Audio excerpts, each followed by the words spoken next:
सुमिरन करीले महारानी के सुमिरन करीले महारानी के सरदा भवानी के बेटा तोहर करता पुकार हो हमार मैया आई दुखना बेटा तोहर करता पुकार हो हमार मैया आई दुखना सुमिरन करीले महारानी के सरदा भवानी के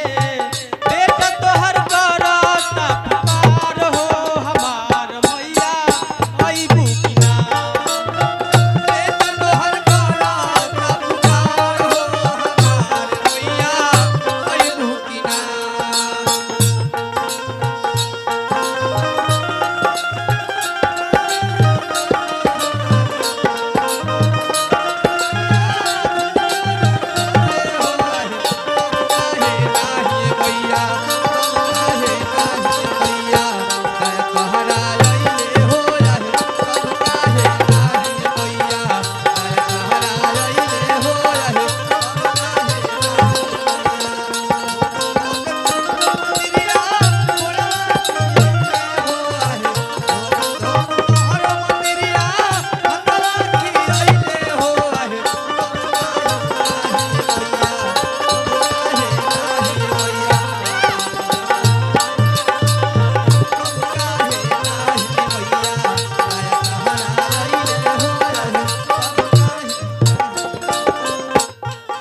और भक्त का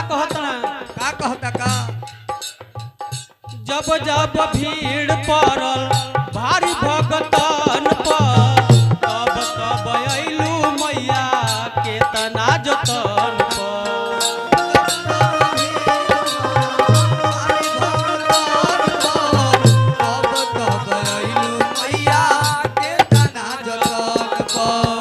जब जब भीड़ पड़ल भारी भगतन पर तब तब अइलू मैया के तना जतन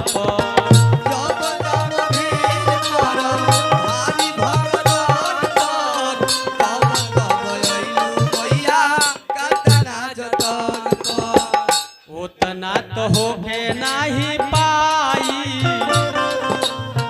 सुन मोर माई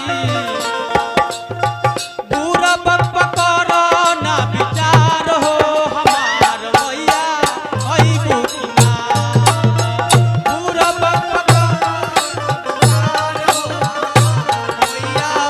आई बुकिना विचार हो हमार मैया आई बुकिना।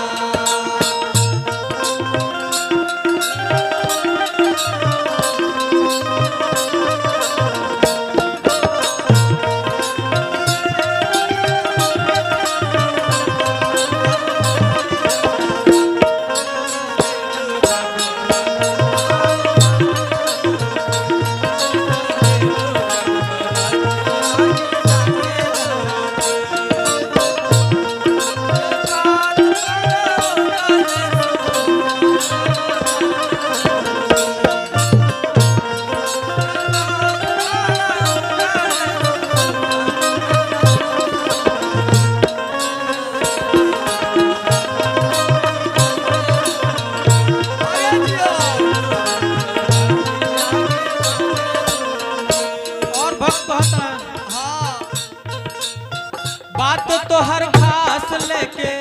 आइले कुंवर जी चरण में राखो चाहे खेद तोहर मर्जी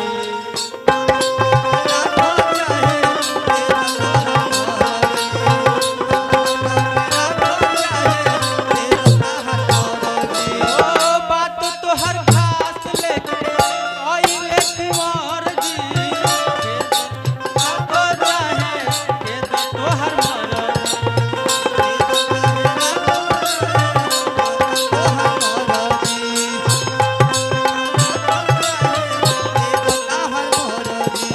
कैसे कहता है